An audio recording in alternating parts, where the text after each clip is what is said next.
Chris Buchignani. He's Greg Woodman. We are at Pine Grove Hall in Pine Grove Mills, just outside State College, and we are bringing you your little slice of the paradise we call home. Start your Thursday morning, Almost America 250. Greg, you psyched up? I'm very psyched. I mean, it's hot out there today, and we have the 4th of July festivals. It is brutal. Yeah, it's a hot one. Saturday, July 4th, the tailgate lot's open, so another chance to gather in the mecca of Beaver Stadium shadows, and then the fireworks go off at night. I think everything starts at noon up there, and there's a Firecracker 4K on Saturday morning. You going to run it? No. No. I in all likelihood, I'm not even going to be in town. Where are you going? To visit family. Okay. And then I guess you have some visitors coming up for Arts Festival. Children's Day starts next Wednesday, and then it's 4 straight days after next Wednesday of outdoor live music. You're sticking on the Arts Festival thing. Oh, boy, here we go. You're a festival guy. Festival of the Arts. Yeah. Central Pennsylvania Festival of the Arts. Arts Fest. Arts Fest. This show is for the people, okay? The People's Choice is also next week, too. Anyway. Team USA won last night. There was a big watch party down at, help me with the name on High Street. East End Social. Thank you very much. I'm sure they had a big crowd. I'm sure they did. A huge step forward for bringing some more character to downtown State College is, can we get a pedestrian mall somewhere between College Avenue and, let's say, Fraser Street? I think you and I have talked before. This was featured in our Mount Nittany Conservancy newsletter last month. We had an intern work with the Chamber and the Penn State History Department several years ago, indexing all of the cool stuff that the Chamber has held on to as part of its historical archive over the years. Really fascinating to see what newspaper clippings that past inhabitants of Happy Valley viewed as representative of kind of the aspirations they had for the future of the community. And one of my favorite finds was this editorial from the Center Daily Times from the 1960s about how there were plans in place to make Allen Street a pedestrian mall. And this moved along really far down the line. They had a nice little model of downtown State College built to show what this mall was going to look like, with Allen Street blocks between College and Beaver, and then one more block back turned into pedestrian area with seating and walkable, and give the town like a unique feature, like Charlottesville, Virginia, a lot of people talk about for UVA. And that editorial from 65, 66 was cracking wise about how people in State College had been trying to do this since the 1920s. Well, here we are 100 years later, Greg, in 2026, and the closest we have gotten to it is we're going to close off one block of Heister Street for 3 months in the summer. We're crawling over broken glass to get to that vision. But there's progress, and I think it's cool. It's very cool, and seeing the first watch party and having a big screen, and I still hearken back to the day of the drive-in out on the Benner Pike, which my 3 boys and I and wife loved being out there every Saturday night. We'd pull in and put our lounge chairs out. We'd play some pickup football before the movie started. So they have a big screen down there, and the watch party, people were cheering. We ran a clip in our e-letter of the success and the celebration at that, especially is going to be closed next week during the Arts Festival. So major progress. And I tip my hat, as you said, we've been trying for 100 years, to the use of democracy, which I'm learning quite a bit about in talking to you, on how Citizens United came together, worked with the Downtown Improvement District, worked with the borough. Erica Quinn is kind of driving the events this summer. We're going to try to broadcast live from down there maybe before the summer. They closed the street from the student bookstore. So yeah, very great progress, and I can't wait to get down there over the weekend. I'm remembering now that there was a project funded with some grant money. I know the Center Foundation was involved to do a Summers on Allen type of temporary closure, like they have on Heister Street, downtown State College this summer, and that got scuttled by COVID. That was a 2020 victim. So the progress is starting to happen. Just generally, Greg, the notion that we could add to the plethora of assets we love and enjoy here in the Happy Valley community. Are you pro permanent pedestrian mall in downtown State College? There's some folks who say, oh, you're going to lose parking spaces. It's going to create logistical difficulties. Juice isn't worth the squeeze. Where do you fall on that? Well, a case could be made not to have a street closed during winter, but certainly during the summer months. Make the case. I'm all for closing a street, whether it's Allen Street. I think it's great. Heister Street. I love that part of town. Manny's is there. The Press Cidery is there. We have a new Brooklyn Deli coming. So kind of moving things down there is great.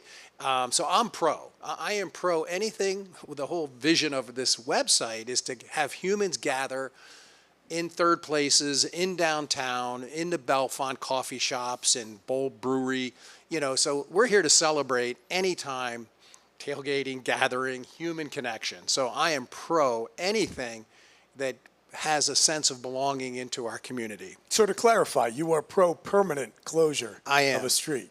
I love it. I love it. I am pro anything third places where we have an opportunity to gather and create love. Now, poor old Allen Street has, for years and years and years and years, as I just described, been the fixture, the fixation for this notion of give us a downtown pedestrian area. The Allen Street gates are there, the corner room, which is obviously, other than the Nittany Lion Shrine and maybe Old Main and Beaver Stadium, but I might even rank over the other two, not the Lion Shrine, that's the second most photographed landmark in Pennsylvania behind the Liberty Bell. But that intersection of College and Allen with the corner room, which is celebrating its 100th anniversary this year in that beautiful old Hotel State College building, that's the most iconic visual to represent our college town. And yet, there have been so many misfires, so many missed opportunities. I should mention Rapid Transit Sports is there too, where I'm going to go get a new pair of running shoes later today. But now the energy has migrated down to Heister Street. And as you talked about, there's a lot happening down there in terms of new businesses moving into what used to be the Dante's restaurants, another RIP COVID victim in that part of downtown. The student bookstore is there. Everybody knows the Big Blue on the corner, the SBS, the Heister Street Inspiration mural, which I think is one of the great representations of this community and how we celebrate our story, because all those figures on that mural are folks who have come to Happy Valley and contributed to Penn State or State College or both in some way. Do you think that Allen Street kind of got Wally pipped in all this? Do you know that reference? Give us the reference, Chris. Okay, so Wally Pipp was on the New York Yankees. He's the player who got hurt, right. And Lou Gehrig took his spot and then went on to play the most consecutive games in Major League Baseball history until Cal Ripken broke it years later. So the story of Wally Pipp is that the best ability is availability.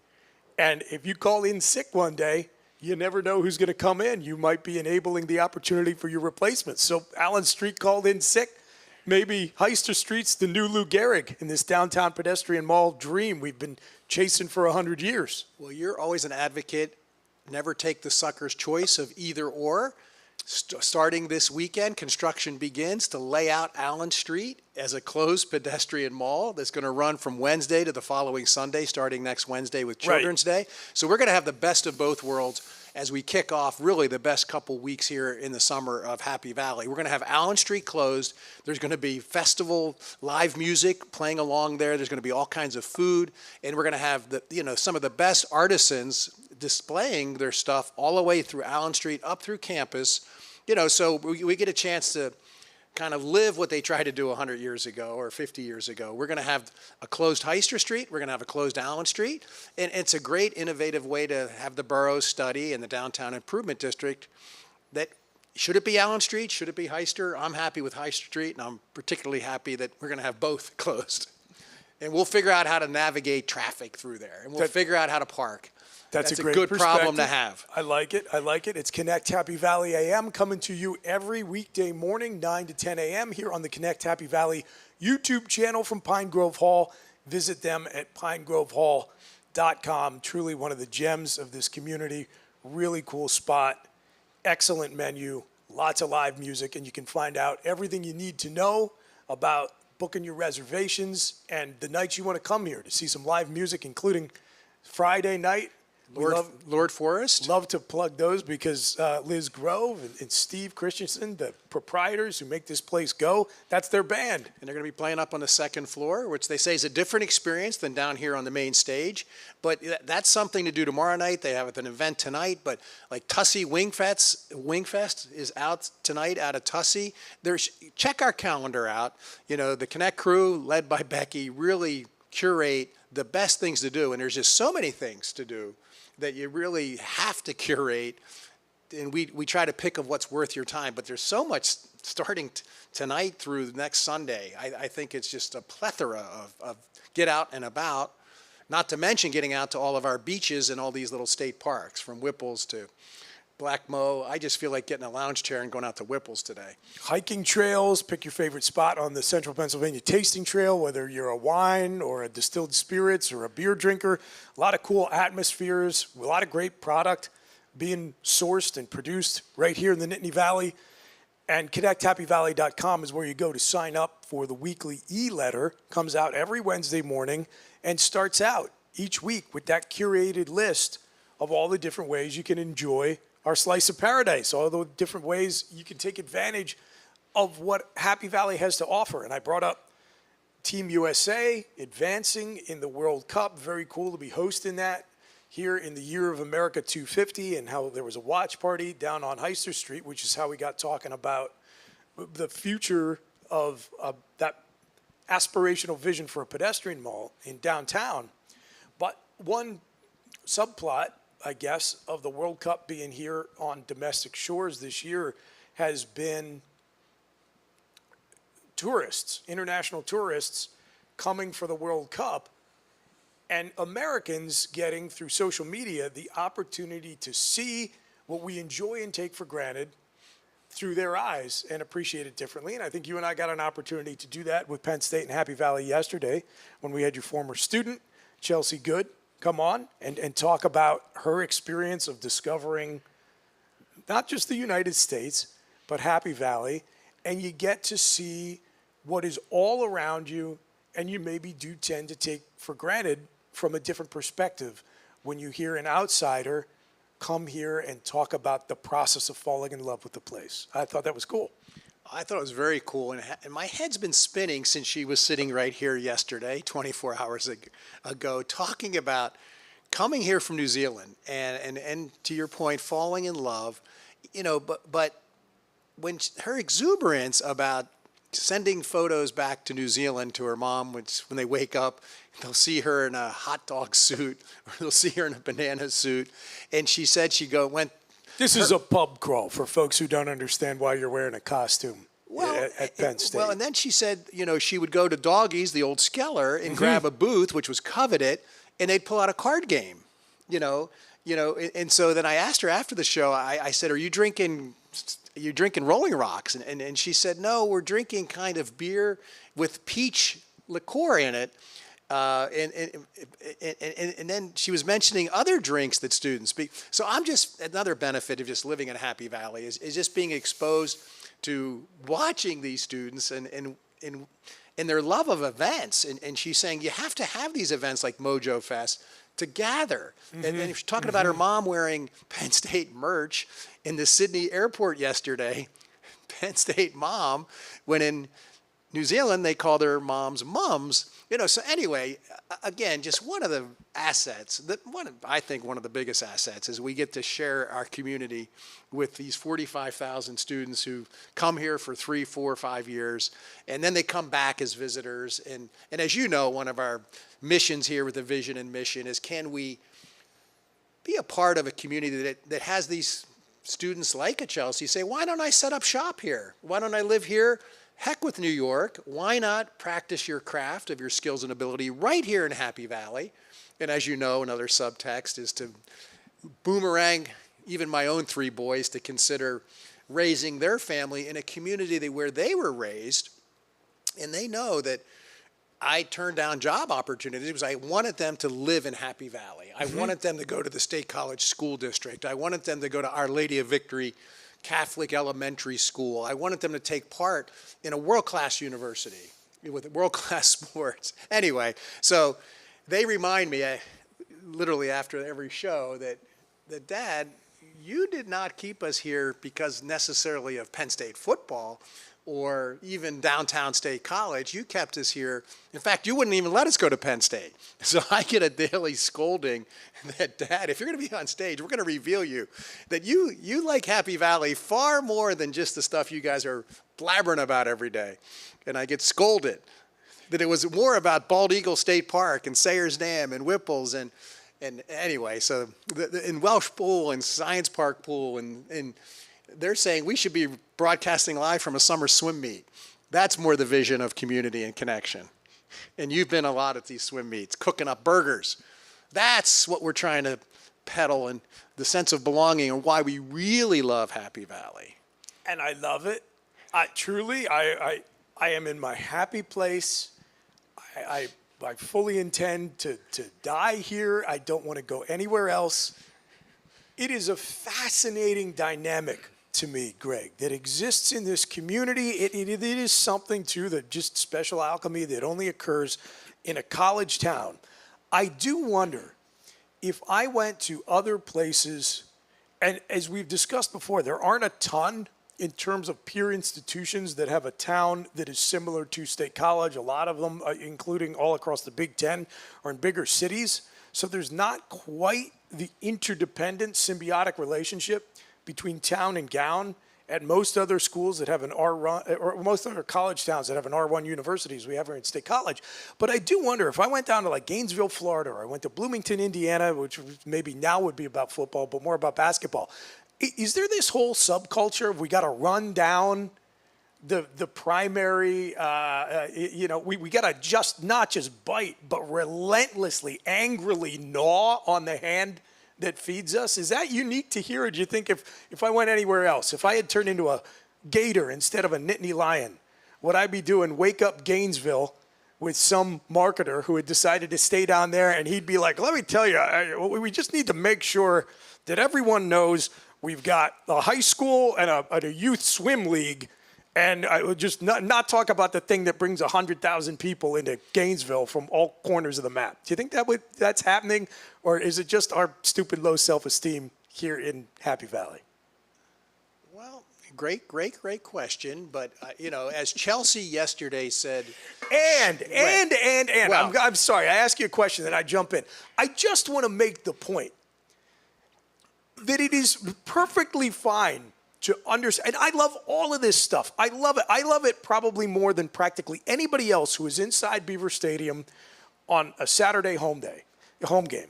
I can wax poetic about how great the State College School District it is. And as you know, I've put my money where my mouth is as a volunteer for well over a decade, supporting this school district in various capacities. I love to talk about the small businesses and the history of this community and the ways in which there is a thriving culture of people either who were born here and stayed, or who were like me, who came from the outside, fell in love with the place and put down roots, who have kept it going. I love all of that stuff. I think it is absurd and nonsensical and counterintuitive to try to decouple that from this potent force that can draw 150,000 people to our area 7 weekends a year from all across Pennsylvania and the Mid-Atlantic, and create a visual that can be a 30-second TikTok clip that pulls an A-plus student from New Zealand to Happy Valley. I never understand why we have to treat it like it's a false binary, where it's this or that. Well, our name of our website is Connect Happy Valley. See, I teed you up for that, and you hit it right out of the park. Well, and it's Connect Happy Valley, and we're in the business now of entertainment and trying to connect parents, Chelsea's mom, to this Penn State experience, and her dad and her 2 sibling brothers, and we have people like my children who, on job interviews, one of them said, when he was interviewing out in Scottsdale, Arizona, like, you grew up in State College, Pennsylvania. Like, how do you grow up at Penn State? There is a sensitivity out there that even the students, including Chelsea, really don't have gone deep into, like, there is a community here. There is a Bellefonte, there is a Bollesburg, there is a Milroy, there is a Howard, PA. And we're on, like I mentioned, Raystown and Huntington, which is 40 minutes away. And, so we're here to amplify and expose that there is life here beyond a university. And there is life beyond those 2 streets in downtown State College into the sensitivity of an audience who is saying, hey, Dad, let's remember, we never had season tickets. On a good year, we'd go to 1 game a year, and you're up on frickin' stage talking exclusively about your love of Penn State football. Yeah, you did a Cardboard Joe Paterno. Yeah, you did the Why Penn State book. But you did not take us as children to more than 1 game, maybe once a year, and it's probably the whiteout game. And so they're saying our love of that community is far more than just Penn State football or downtown State College. And that's true. I moved back here from Baltimore. Like I say, the infrastructure, and as Chelsea said, she went to the middle of nowhere in Pennsylvania. And if how did she pick the middle of nowhere in this cow town? And yes, you're gnawing at the issue of love in the many splendid ways we love and have feelings and emotions for a sense of place. And, in this place, as we have amplified, perhaps not enough, I think we have, but the audiences may be saying not enough as you rear up about saying, this is Penn State, we are Penn State, but the magic that makes us better than Orlando, Florida, is the fact that we have this word you use, bucolic. Is the fact that I can't wait to get out this weekend. I don't know if I'm going to Whipple's. I don't know if I'm going to Black Mo. I may go out to Poe Patty. I may shoot down to Raystown. I have because it's 100 degrees today, I want to be water. And, That's another thing we have in Orlando. It's notable when the high is 97. Okay, this is unusual. It's not every day. It's very unusual.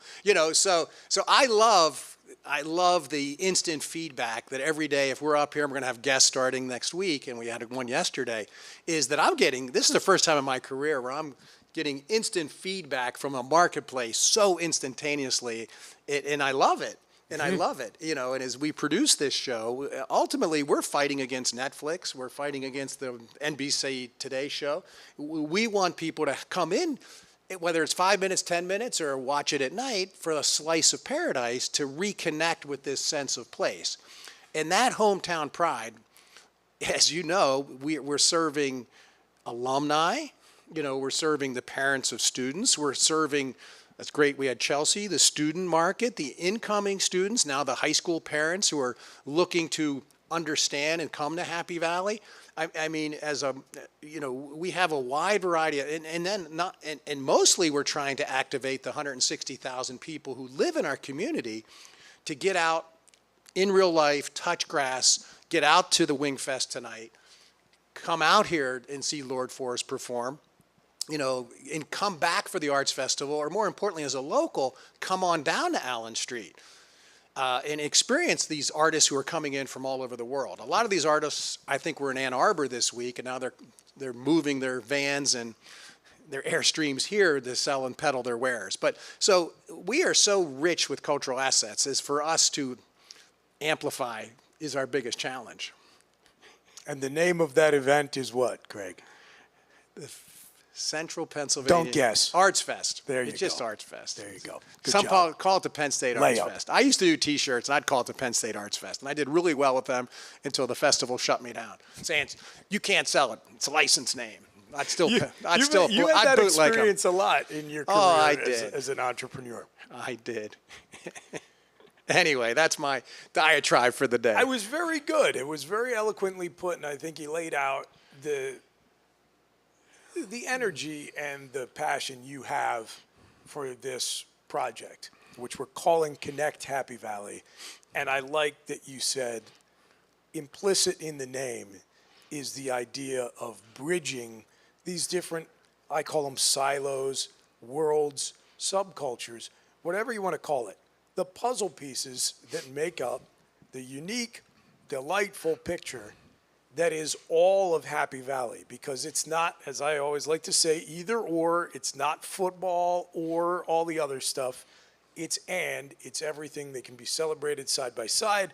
And there's a time and a place for all of those conversations. And my argument would be the more you can see and appreciate the contribution that each group, each person, each interest constituency brings to the overall picture, the more you understand what makes Happy Valley so great and the best place, as you and I say all the time, to live, work, play, raise a family, start a business, retire, because you can get all of these things that no matter what your passion is, no matter what captures your attention, something that, if not best in class, is going to be damn close, that will tickle your fancy. Oh, best in class, I think, is the key phrase. You know, we could talk about fly fishing. I'm starting as you're rattling the things off, I'm thinking fly fishing. We are known as one of the best fly fishing paradise in the world. And, it's now that I'm getting up Think about that. You're not exaggerating. Oh, I'm not. Every president, from Jimmy Carter to Dwight Eisenhower. I want to go down to Spruce Creek Tavern today and get a big tray of French fries. Nice. On my bucket list, I want to learn fly fishing. I'll have a world-class instructor down there, giving me the wader boots, going through the streams in some of the best, the best fly fishing in the world. So I think people miss this point sometimes, Greg, because it is a niche interest, fly fishing. Like, I enjoy fishing. I can't fly fish to save my life because I've probably done it. Fewer river than 5 runs through times. it. I just vision. Me and my buddies out there fly fishing in wader boots. Yeah. It's very. I mean, it is a passion, or it is a passion hobby for a small subset of serious anglers. And as we just talked about, if you're in that group, anywhere in the country, and in fact anywhere in the world, this is a place you come to. It is one of those spots that is just paradise on earth. And I can't let the topic come up and pass us by without noting that if there is, as all of this Rockview prison land is about to go to market in one way or another, maybe not actually to a market, but it's going to shift away from the purview of Pennsylvania's Department of Corrections, where it was preserved for 100+ years because the state prison was right there. And from the standpoint of marketing Happy Valley, I'm not devastated that we don't have a state correctional institute on our back porch any longer. If we don't make good, responsible decisions about the way in which that land is cared for and developed or not developed, there is a very high risk that we are going to make short-term, careless decisions that literally wipe out that asset you just waxed poetic about, which is world-class trout fishing. And when it's gone, it will be gone forever. So that has become a passion project for me, and I just got to keep beating that drum because repetition sells. Well, getting back to our 250th birthday in democracy and how people coming together for the betterment of all is the hallmark of why we're celebrating 250th. And kind of in launching this Connect Happy Valley, I've been able to connect with so many people about our vision and our mission, but I'm really coming to understand, what town halls are about, what Thomas Paine's role of synthesizing in his common sense brochures, and so your passion for this land, certainly the cultural assets and the town halls you've been holding along with Clearwater Conservancy, it's kind of like follow the money. I'm learning from my marketing background of how things are funded, how Downtown Street was closed, how our streams are protected, the role of conservation. All of this is kind of, as we're diving into connecting Happy Valley, we certainly are wanting to connect the nonprofits, which are the fuel of talent into our community. Another big asset that we have so many retired people here in particular who retire young, move here from Connecticut, move here from New Jersey, Northern Virginia, set up shop here, and they have so much energy that they're probably one of the highest attending people to these town halls and to these meetings, and so I'm just delighted to be. I would actually describe them as demographically diverse, crowds. Okay. It is not just retirees with plenty of time on their hands, because the folks who are living and working here and hope to, through the grace of God, have many decades ahead of them, and think about maybe one day their kids or even their grandkids moving back to Happy Valley, maybe after they go out and experience the wide world for a little while. They care about curation and protection of these resources. And you talk a little bit about the nonprofit community here.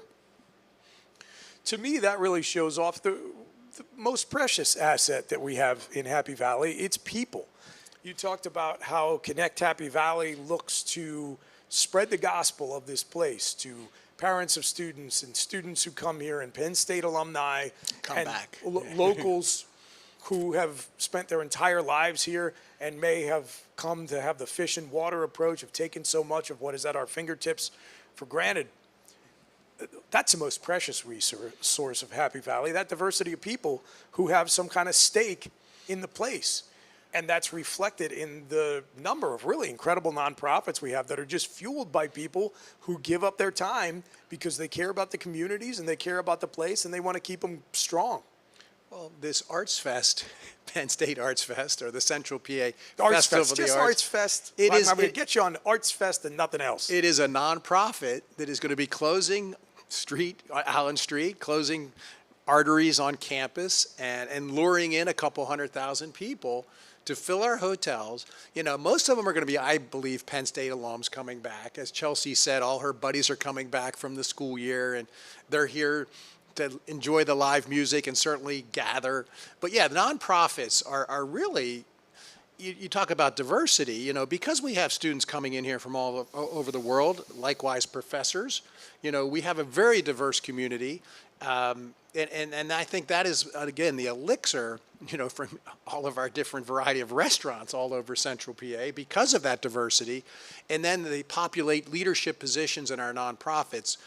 We have over 350 very active nonprofits in this community, and nonprofits like Discovery Space, The Rivet, Leadership Center County, which is to develop leaders to populate all of our nonprofits. The Jarrett Box, born out of Our Lady of Victory Elementary School. That's a global, local nonprofit founded out of Our Lady of Victory Elementary School, making boxes for children with cancer. And certainly we can talk about the Dance Marathon, the largest student-run philanthropy in the world. And quickly, not just kids with cancer, any kid who has to make a hospital visit.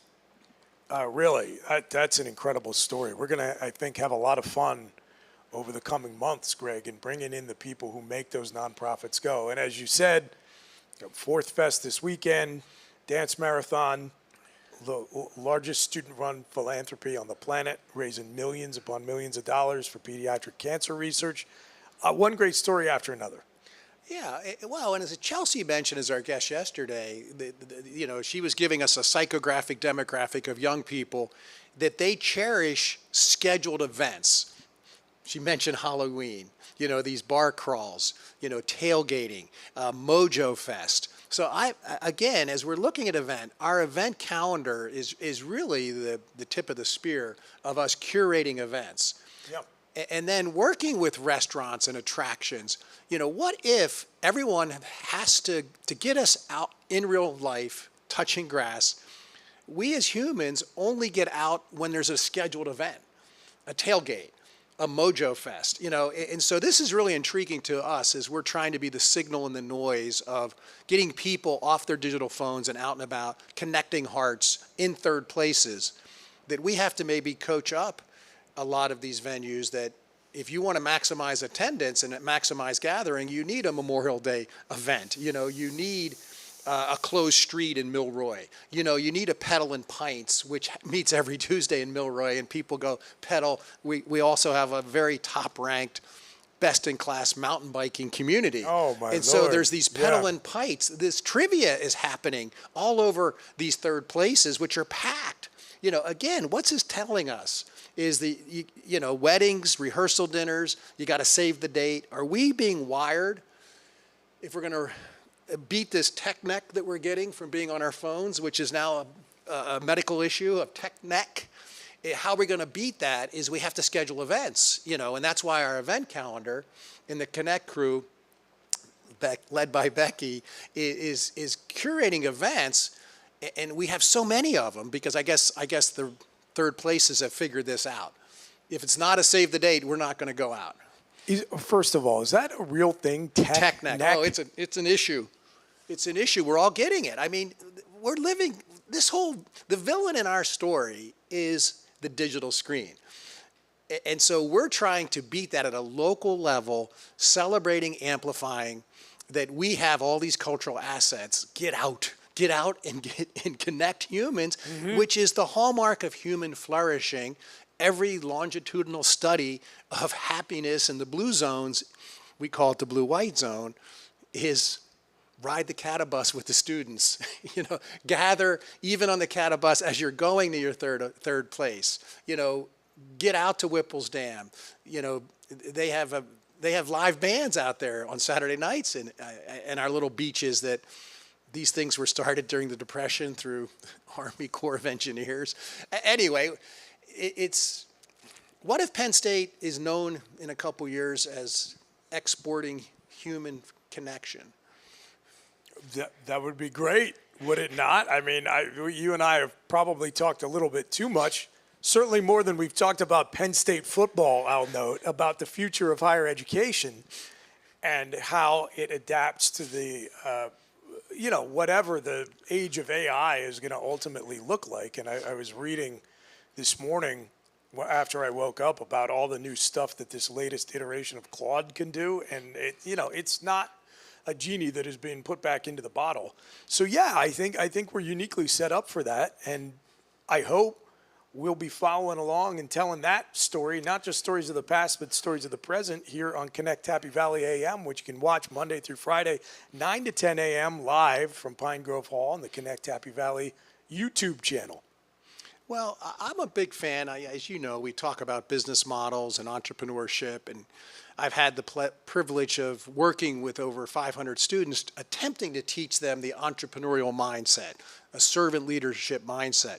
So what if yesterday, Chelsea, being our guest yesterday, kind of put a blueprint and a template together on the future of higher education, and she hits so many themes that tie in certainly to our vision with Connect Happy Valley, but also with our deep discussions on the future of higher education and the impact of our company business in town called Penn State and its demographics and psychographics of how we're going to be able to draw 45, 50, I know on the drawing boards is 60,000 students into our little middle of Pennsylvania, inaccessible by many think by all. But what if the future is what she said? We put those clips together. I contend that's the blueprint for the future, which is human flourishing, transformation, the ability that Penn State, our biggest asset is always the belonging.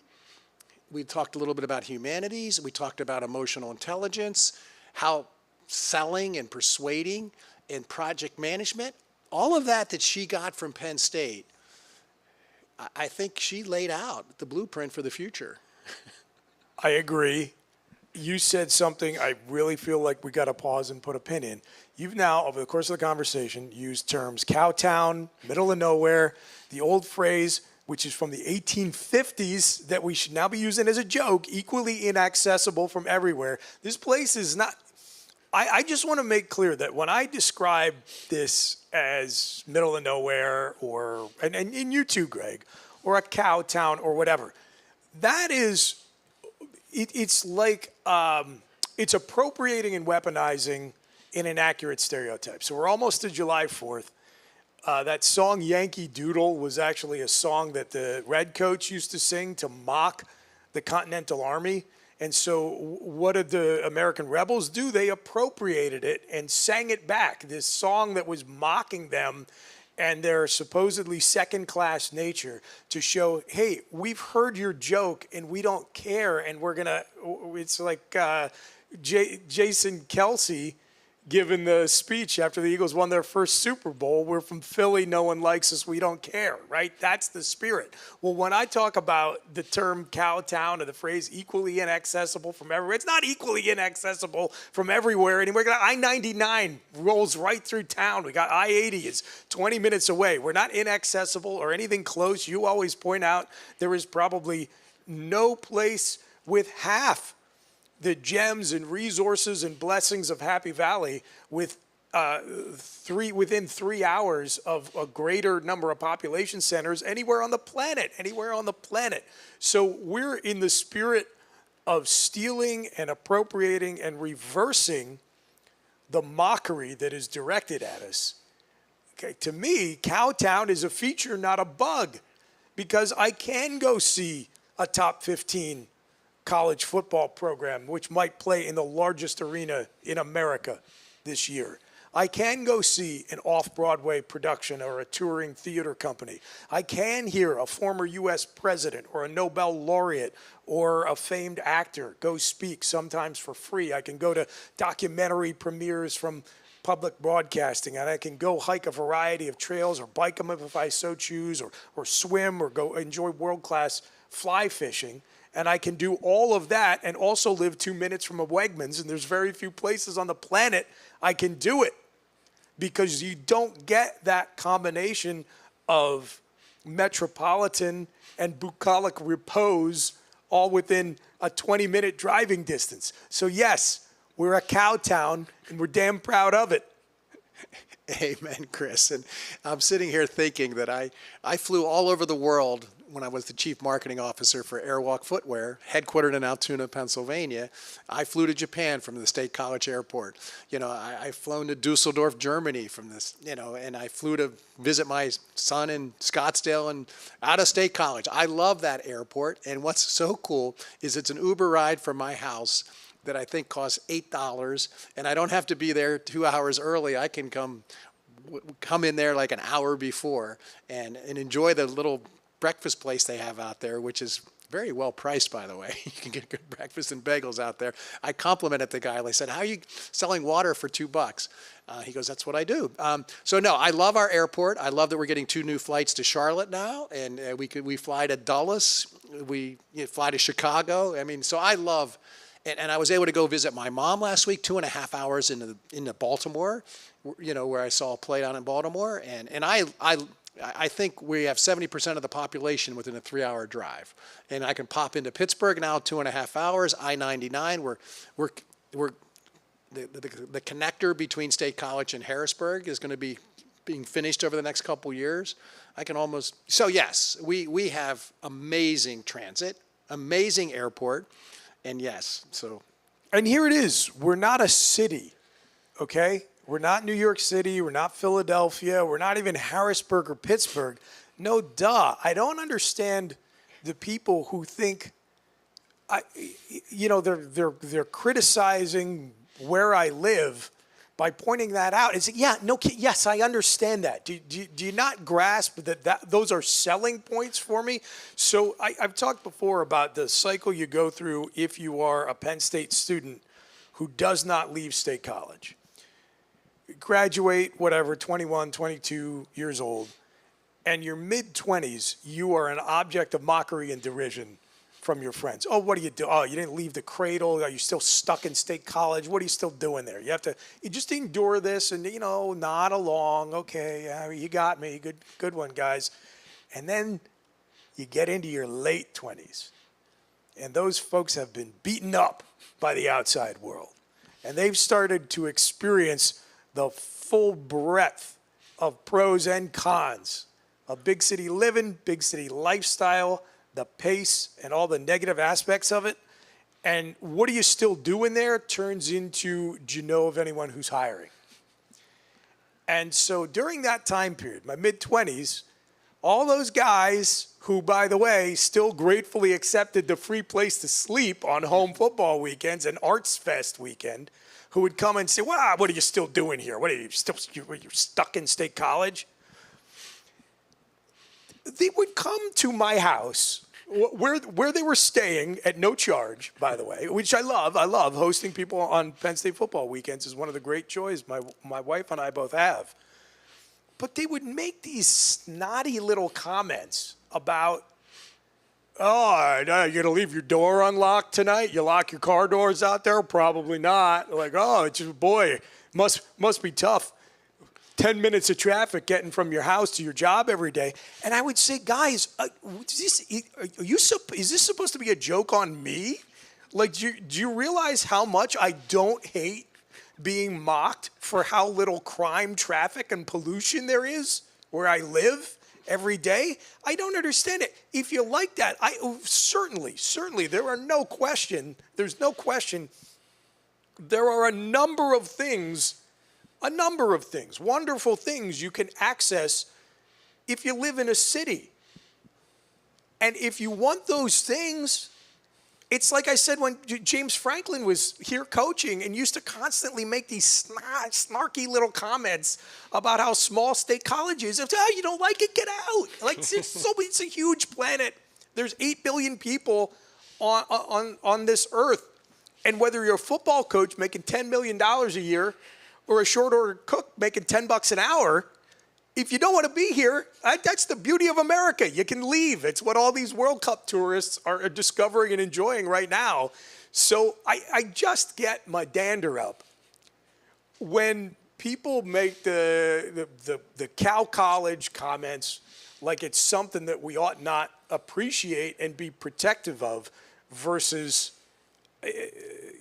something that we should be embarrassed about. So we tend to internalize the bad stuff, the low self-esteem stuff, and because somebody in the 1850s, when they were still driving horse and buggy, said, oh, you have to put a college there, it's going to be equally inaccessible from everywhere. And now we got like 2 interstates running through the place, and we still act like that's true 150 years later. This is why it's going to take us a damn century to shut down a block between Beaver Avenue and College Ave.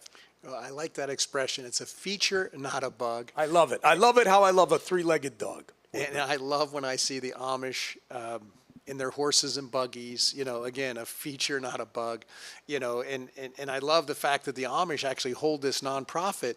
It's called the Wedding Dinner in September, which we're going to be featuring, where I think they had 15,000 people, and they cook for the community, and it's a fundraiser for their schools.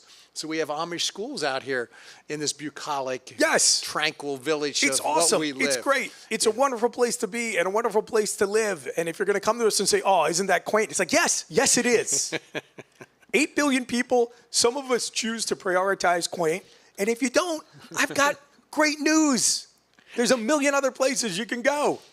So I'm not trying to do I am not trying to sell snake oil here, folks. I mentioned as I brought up James Franklin's name earlier.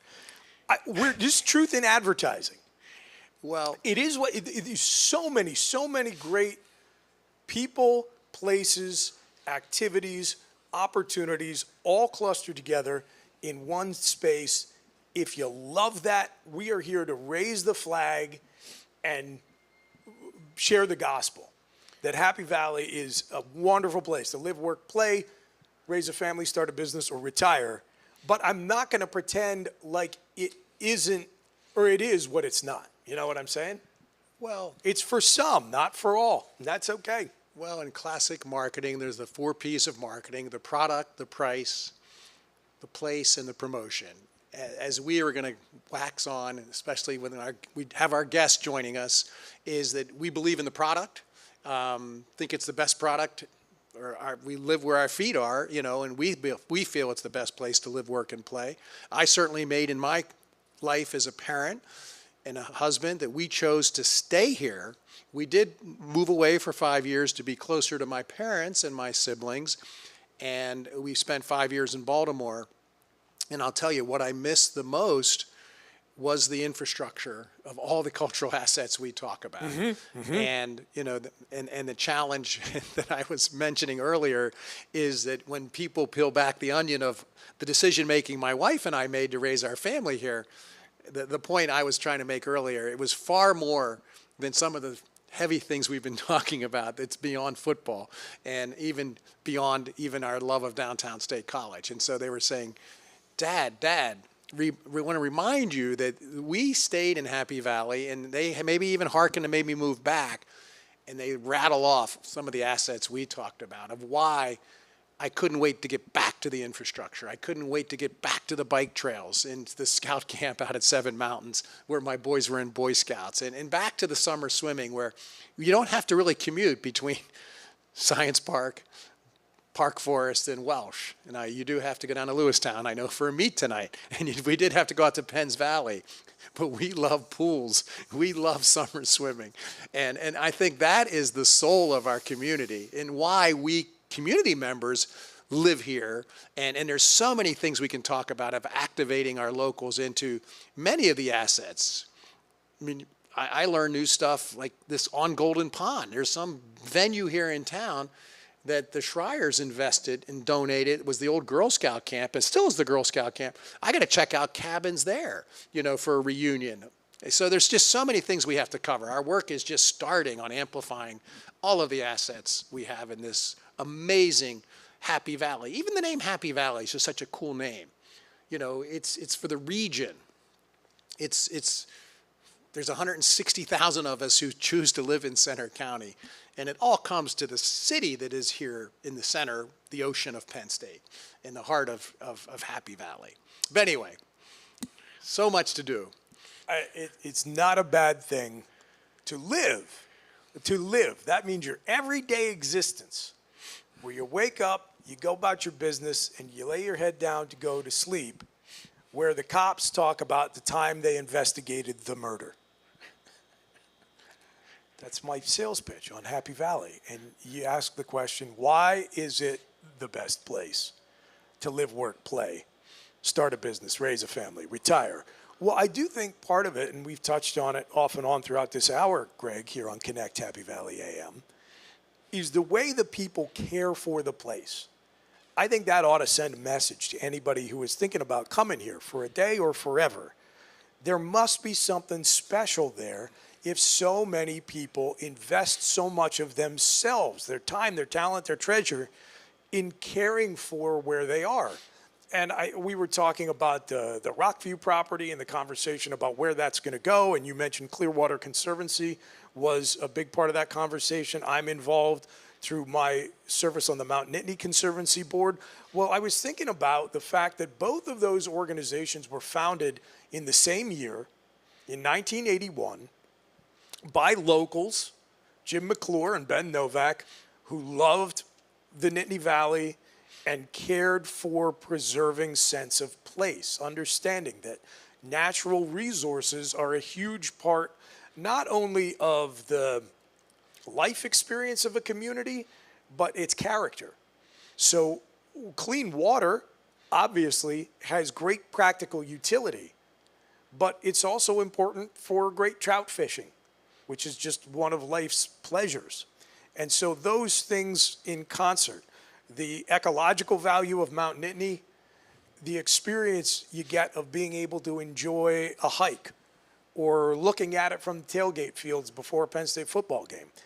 Those are all assets. They have value, and that value needs to be appreciated and protected. And so I love the story that in the 1980s, which as you wrote about in your book, Why Penn State, was a critical 10 years for this valley and for Penn State University. You had just two people, kind of visionary, hardworking dudes who collected like-minded followers, and they founded these two nonprofit groups. And here we are 45 years later. Both are thriving in pursuit of their own mission. Clearwater Conservancy does great work all throughout central Pennsylvania, preserving natural resources, and will be a big part of the conversation about making sure we don't screw up this multi-generational opportunity on the Rockview property. Mount Nittany Conservancy, I talk all the time, is less a land trust and more a cultural conservancy that focuses on the symbolic and cultural and spiritual importance of Mount Nittany as a landmark, as a place, as a symbol and has been around for 45 years, not so much because we focus on preserving the green space or the water recharge opportunities, although those are ample, or wildlife preservation, but because it has meaning to students and alumni of Penn State and to the people of this community as a symbol of our place. And all of those things happened because volunteers stepped up and felt so strongly about them that they poured all the gifts God gave them into furthering that mission. And that ought to send a strong buying signal to anybody who's looking for a place to visit and unwind and relax, or maybe to relocate, that this is a place worth loving and caring for. Well, and kind of with the 4th of July, our 250th birthday on Saturday, I hearken back to Tocqueville, this famous guy that came over here to America in 1840. We're talking about the World Cup and kind of seeing yourself through the eyes of the World Cup. He wrote many, many papers and books that the USA is very unique in our formation of these co-ops, these associations. And he said this was uniquely America. And then we have the Tocqueville Society here, I think at the Center Foundation, or maybe that's United Way, another great volunteer-run organization. But, this ability to gather, this ability to come together, and I call it an Amish co-op kind of spirit, forming these nonprofits, the reminder that Ben Novak started the Mount Nittany Conservancy, and Clearwater, Don Hamer, I believe, began that, who was a great entrepreneur, was state-of-the-art. His company funds the Hamer Foundation as part of his charter before he passed away. In Leadership Center County, I think, was started like in 1991. So it's very inspiring that humans who live here can, the Jared Project we talked about. These are inspirational Tocquevillian things where people, as volunteers, come together for something they feel through care and love would make their sense of place better. And I do think that's really a huge asset of our community that's been born out of the diversity of people coming to Penn State and deciding to settle here. There's such brain power that, drives so much of all of our region. It's just very Tocquevillian on this 250th birthday, this World Cup. I know we have the Olympics here in America, USA, USA. And then Happy Valley, Happy Valley. You said we're putting the flag out there. Is that kind of like a Music Man? We're trying to lead a parade in some fashion? We are trying to lead the parade, absolutely. We are not going to shy away from it. We're not going to pretend this is a big city, and we're not going to pretend we're not out front trying to start the parade. Amen. Amen. And then we got a great couple. We got 10 wonderful days to get out and be a part of this parade and activate and get out there and go to East End Social. You can attend the Arts Festival. Get out to any one of these amazing venues here. I want to actually get out to Howard this weekend too. I mean, I'm craving to get near water. I got to put my feet in water. It's going to be a good weekend for Bringing it. my chairs, and listening to some live music. And there is going to be a parade, I believe, this weekend in downtown State College. I don't know if that's still going on. Becky, is there a parade? Yes. It's supposed to be. Okay, yeah, good. I bet it's going to happen then. If there's supposed to be a parade, I'm going to go out on a limb and say that it's going to happen.